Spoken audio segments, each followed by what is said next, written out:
পরীক্ষার হলে বসে এই আমলটি যারা করবে তারা কখনোই ফেল হবে না। আমি আল্লাহর কসম করে বলছি, তারা কখনোই ফেল হবে না এবং তারা ভালো রেজাল্ট করবে, তারা A+ পেতে পারে। আজকের এই আমলটি অনেক পরীক্ষিত একটি আমল। এই আমল দ্বারা আমি নিজ ফলাফল পেয়েছি। যারা এই পরীক্ষার হলে এই আমলটি করবে তারা কখনোই ফেল হবে না, ফেল হবে না, ফেল হবে না। আমলটি করার জন্য আপনাকে বেশ কিছু নিয়ম মানতে হবে। নিয়ম মেনে পরীক্ষার হলে আল্লাহ সুবহানাহু ওয়া তাআলার এই নামটি 11 বার পড়ে আর কয়েকটি নিয়ম রয়েছে, সেসব তথ্য জেনে আপনারা যদি আমলটি করেন পরীক্ষার হলে বসে মাত্র 1 মিনিটে, তাহলে আপনারা পরীক্ষাতে কখনোই ফেল হবেন না, বাজে রেজাল্ট আসবে না, আপনি পাস হবেন এবং আপনার রেজাল্টও ভালো আসবে। এটা বহু পরীক্ষিত একটি আমল।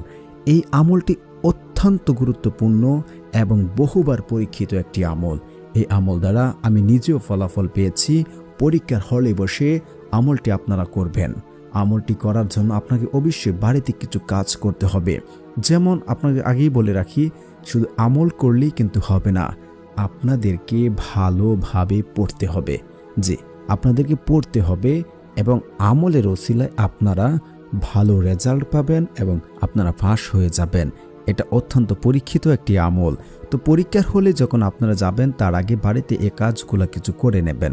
আপনারা যখন রাতে পড়বেন একটি কলম নেবেন এবং কলম নিয়ে সেই কলমেও এই আমলটি করবেন। আমলটি আপনারা জয়টা কলম, 5টা থেকে 7টা 10টা কলম, জয়টা কলমে আপনারা ব্যবহার করবেন। পরীক্ষার হলে সেই সকল কলম যেন অন্য কেউ ব্যবহার না করে। যদি কেউ ব্যবহার করে তাহলে সেই কলম দ্বারা আপনারা লিখবেন না। আমি আবারও বলছি, আপনারা জয়টা কলমে লিখবেন। ধরুন আনুমানিক আপনার 8টা কলম লাগতে পারে, 10টা কলম লাগতে পারে, 4টা কলম লাগতে পারে। যার যার অনুযায়ী আপনার কলম নেবেন। কলম নিয়ে কলমটি একত্রিত করবেন। একত্রিত করে সেই জিনিসের উপরে আপনারা আমল করে ফু দেবেন। ইনশাআল্লাহ আল্লাহর রহমতে আপনার পরীক্ষার হলে যাবেন, ইনশাআল্লাহ কাজ হয়ে যাবে। এত গেল বাড়িতে কাজ।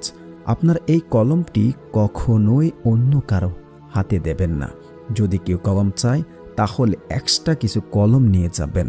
যদি সে এইখান থেকে ভুলে তাকে কলম দিয়ে দেন তাহলে সেই কলম দ্বারা আপনারা কখনোই লিখতে যাবেন না। যদি লিখেন তাহলে আমল দ্বারা কোনো ফলাফল পাবেন না। তো আরেকটা কথা বলে রাখি, যারা আমল করে আল্লাহ সুবহানাহু ওয়া তাআলা তাদের আমল কবুল করেন, দোয়া কবুল করেন, যদি তারা বিশ্বাস করে।